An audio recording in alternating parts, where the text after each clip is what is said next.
입니다. 플러스 경매 김수경입니다. 저는 부산, 울산, 경남 지역 경매 대행 그리고 경매 교육 일을 하고 있습니다.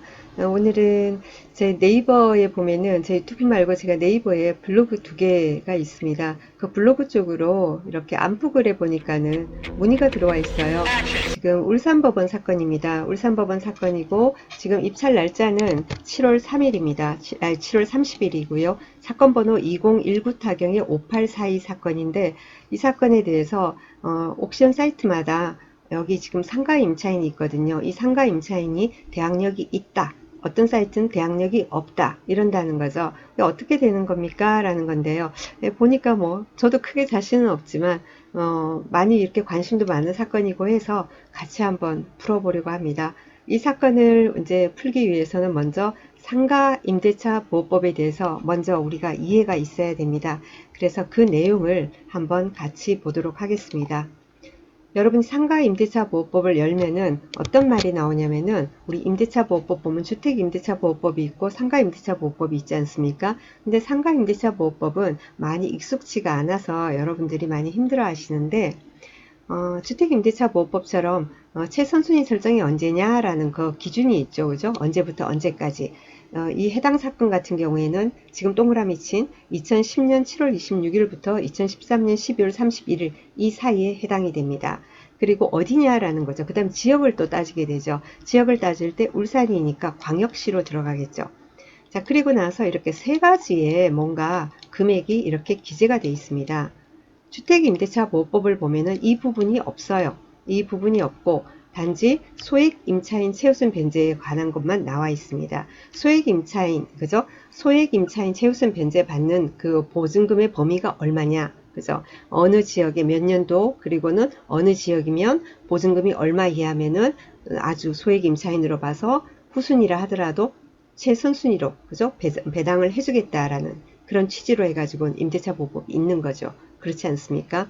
그리고 또 임차인은 보면은 최우선 변제, 소액 임차인 최우선 변제를 받는 게 있고, 그리고는 확정 일자를 가지고 우리 우선 변제권 받는 게 있습니다. 자, 그런데 주택 임차인 같은 경우에는 어떻게 되냐면은 주택 임차인 같은 경우에는 그 확정 일자를 받은 우선 변제권이 생기는 그 금액의 범위가 그게 제한이 없잖아요. 뭐 언제는 얼마까지만 된다 이런 게 없어요.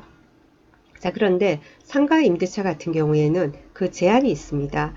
상가 임차인으로서 상가 임대차 보호법의 그 보호를 받으려면 일정 범위 안으로 환산 보증금이 들어와야 됩니다. 제가 지금 그냥 보증금이라고 안 하고 환산 보증금이라는 표현을 썼습니다. 환산 보증금을 뭘 말하냐면은 보증금만을 말하는 게 아니고 보증금 플러스 월세 곱하기 100. 그게 환산 보증금이에요.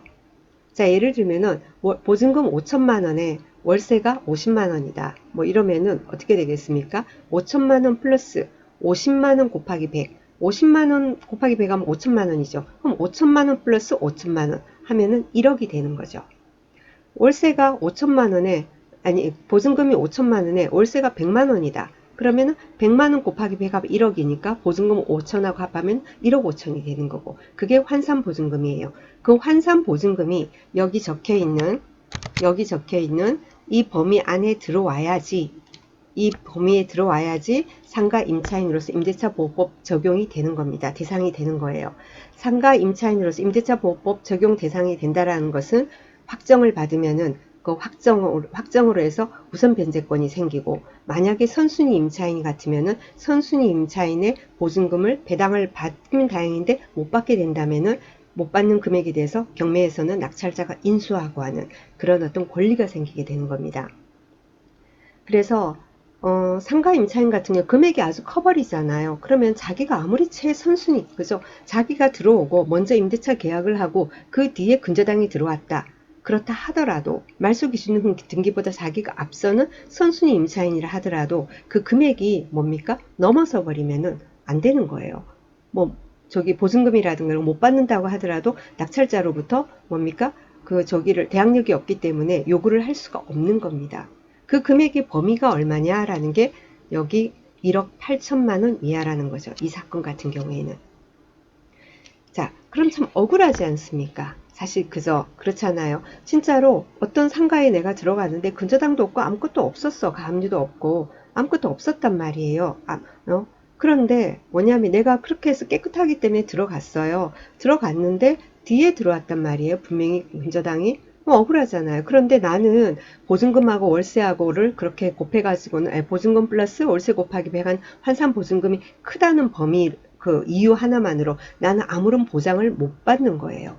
그러면 그게 아주 억울한 상황 아니겠습니까? 그래서 2015년도에 2015년 5월 13일 기준으로 해서 법이 개정이 됩니다. 법이 어떻게 개정이 된? 밑에 그 내용이 먼저 나와 있어요. 환산 보증금을 초과하는 임대차의 임차인이 2015년 5월 13일 이전에 계약을 체결하였다면 임대차 기간 중 바뀐 건물주에게는 전 건물주와 체결한 임대차를 주장할 수 없다. 이 말인즉슨 결국은 낙찰자에게 자기 보증금을 요구할 수 없다라는 뜻이에요. 못 받더라도. 그죠? 그리고는 남은 임대차 기간도 주장할 수 없다라는 뜻이 되거든요. 억울하잖아요. 그래서 법이 언제 바뀌었다고요? 2015년 5월 13일 이후부터 그날부터는 이제 바뀌게 된 거예요. 자, 5월 13일 이후 임대차 계약이 체결이 되거나 또는 그 전부터 있던 임차인이라도 그때 갱신하는 걸로 합의를 하거나 재계약을 하거나 이 말이죠. 그러니까 2015년 5월 13일 이후에 임대차 계약이 체결이 신규로 되거나 아니면은 재계약을 하거나 이렇게 된 경우에는 역시 신법을 적용받을 수 있다. 그 범위를 넘어서는 임차인이라 하더라도 대항력을 가지게 된다라는 뜻이 되는 겁니다. 아시겠죠? 이걸 이해를 하시고 이번 사건은 보셔야 되는 겁니다.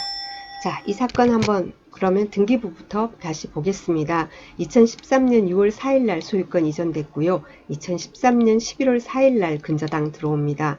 여기가 말소 기준 등기되거든요. 2013년 11월 4일 날 그리고 그 뒤에 전세권 근저당 막 들어오고 경매는 두 군데서 들어옵니다. 강제 경매도 들어오고 요 위에 근저당권자가 임의 경매도 넣고 그렇게 했습니다. 그럼 임차인들은 그럼 어떤 상황입니까? 라는 것을 보겠습니다. 아까 금방 최선순위 설정 2013년 11월 4일입니다. 여기 말소 기준 등기 맞거든요. 자, 배당 요구 종기는 2019년 7월 5일까지 하라고 합니다. 자, 여기에 무슨 땡땡 설비가 있습니다. 그 다음에 땡땡 설비 직원이 두 사람이 또 주거 임차인으로서 있고 그 밑에 무슨 전공이 있고 이렇습니다. 자, 그런데 이 건물이 지하 1층부터, 지하부터 해서 지상 4층까지 있는 건물이에요. 그래서 지하부터 지상 3층까지 전부, 그죠? 이렇게 4개 층을 이 설비회사에서 자기들이 이제 권리 신고가 들어왔습니다.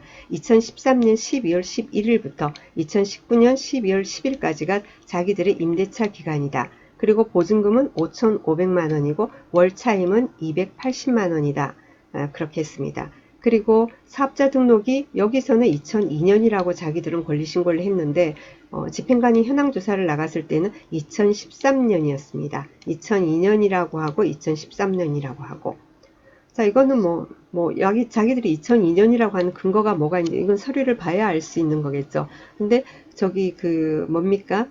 집행관이 세무서를 통해서 확인하는 거거든요. 그러니까 여기가 더 신빙성이 있지 않을까라는 생각이 들고요. 배당 요구는요. 5월 8일 날 했거든요. 7월 5일까지 하라고 하니까 5월 8일 했으니까 배당 요구는 제대로 했어요. 자, 그런데 여기서 봅시다. 보증금하고 차임이 있으니까 우리 한번 볼게요. 자, 보증금 플러스 월세 곱하기 차임 곱하기 100입니다. 그럼 5,500만원 플러스 2억 8천이 되는 거죠. 그렇죠? 그럼 3억 몇천이 돼버리죠. 아까 어떻게 된다고 했죠? 1억 8천이어야 된다고 했습니다. 1억 8천 범위 안에 들어가야 된다고. 그래서 그 상임법을, 그죠? 상임법 적용 대상이 여기는 아닌 거예요.